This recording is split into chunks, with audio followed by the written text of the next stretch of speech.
Rudyard Kipling. And here's some, I wrote it all down because I'm talented. And here's some things about this. This is actually one of Kipling's one of his poems that he's very well known for. And it's one of his most famous ones. And even though this poem was actually supposed to be addressed to his son John, the whole thing was actually inspired by his close friend Leander Starr Jameson, who was actually one of the people that led one of the fights or something. And they were really close friends, and he thought that this man pretty much had what this poem was talking about figured out, and it was really inspired by the type of person he was. So, I will read it to you. By Rudyard Kipling. If you can keep your head when all about you are losing theirs and blaming it on you.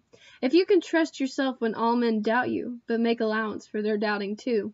If you can wait and not be tired by waiting, or being lied about, don't deal in lies, or being hated, don't give way to hating, and yet don't look too good, nor talk too wise. If you can dream and not make dreams your master, if you can think and not make thoughts your aim, if you can meet with triumph and disaster, and treat those two impostors just the same. If you can bear to hear the truth you've spoken, twisted by knaves to make a trap for fools, or watch the things you gave your life to broken, and stoop and build them up with worn-out tools.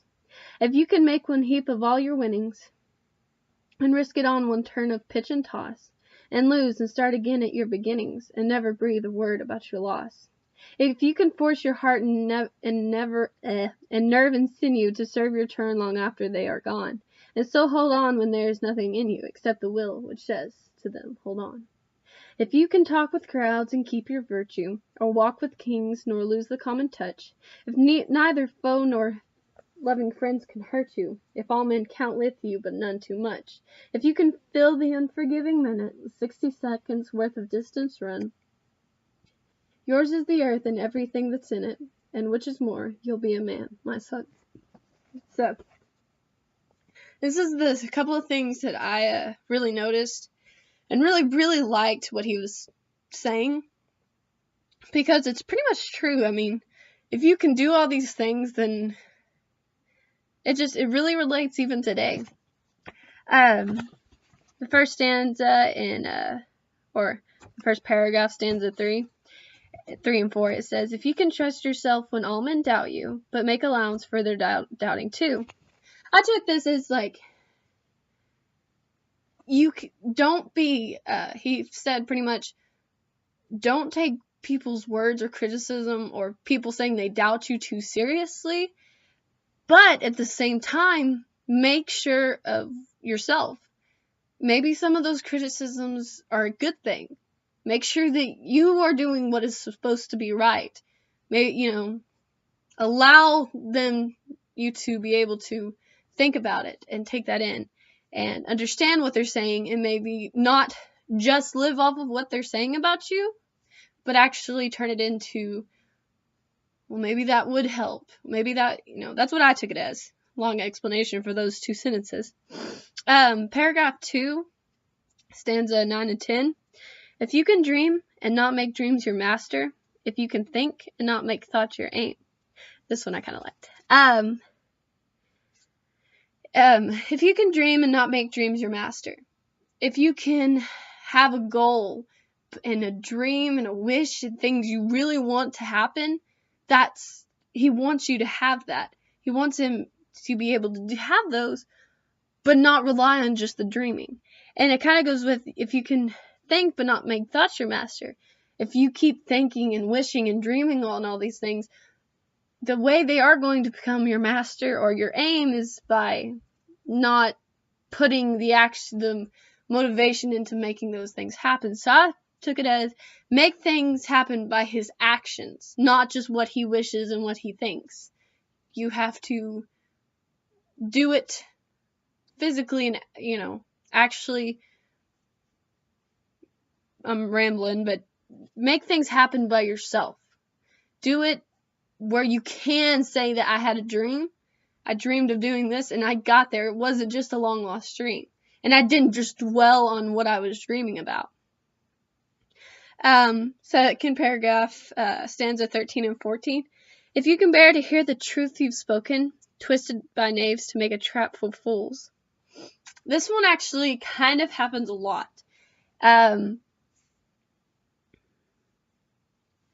This one is when you say something and you're completely honest about it, but someone turns the words and make them something you didn't say. Switch your words around. And, what if it happens in the media a lot. People get their words switched around and it makes them look like a horrible person. But what he's saying, if you can bear that and handle it and believe in yourself and not what people say to you, that's what you want. And right under that, stanza 15 and 16, or watch the things you gave your life to broken and stoop and build them up with worn out tools. It's kind of, he's saying, if you can see the things you love and you've worked for fall apart, but still be able to get back up and try and get them again, or try even something better to achieve. If you can see that your dreams did crash and you didn't get what you want, you can still make something out of it. And it doesn't just tear your world and life apart. Okay, 3 more things. Third paragraph, stanza 17 through 20. If you can make one heap of all your winnings and risk it on one turn of pitch and toss, and lose and start again at your beginnings and never breathe a word about your loss. That's pretty much what, again, he kind of reiterated the things that you gave your life to broken. Be able to take a risk once in a while. Don't just be scared and everything. Be able to take a risk, but be able and be prepared if the risk falls apart.